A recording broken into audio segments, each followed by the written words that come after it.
The restaurant industry has changed significantly in the 5 years since the pandemic began.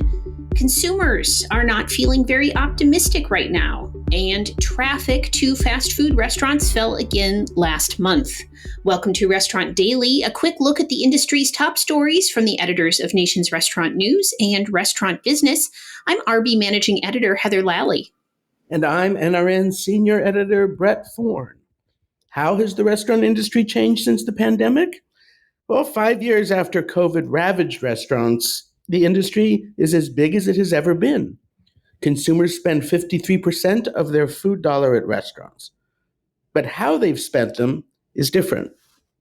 More occasions are for takeout, for instance, and delivery has more than doubled. Drive-through only concepts have proliferated, as has mobile order.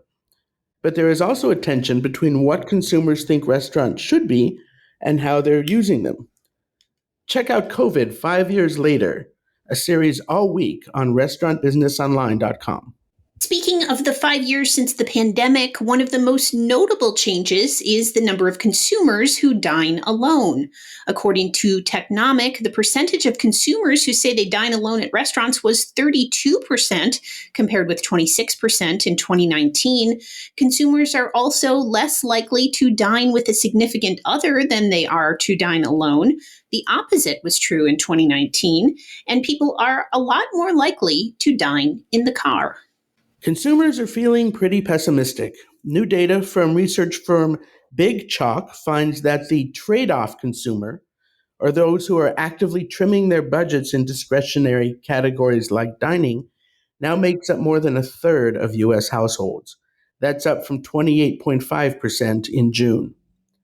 This comes as consumer sentiment plummets based on surveys from the University of Michigan and the Conference Board, driven by relentless inflation, a slumping stock market, and escalating trade wars. It also coincides with a nearly 3% traffic loss in the quick service category in February, according to Revenue Management Solutions. What does any of this mean?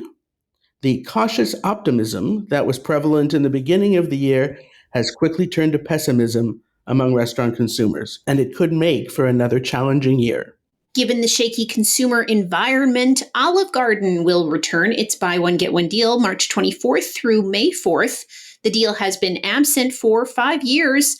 Olive Garden said it will offer early access to the deal for eClub Rewards members March 17th through the 24th. Starting at $14.99, the buy one, take one deal includes unlimited breadsticks and a choice of soup or salad. Traffic to fast food restaurants tumbled again in February. Quick service restaurant traffic fell 2.8% last month, according to Revenue Management Solutions, the worst result since September. Sales increased 0.4%, thanks largely to higher prices.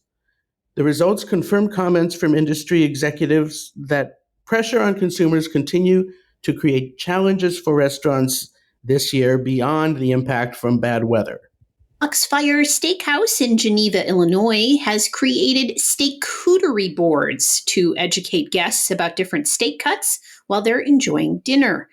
The boards, available for $156 on slower weekday nights from Monday through Thursday, hold slices of ribeye, filet mignon, and New York strip, which guests can mix and match with various sauces and condiments. The interactive experience is the brainchild of chef-owner Casey Gulbrough.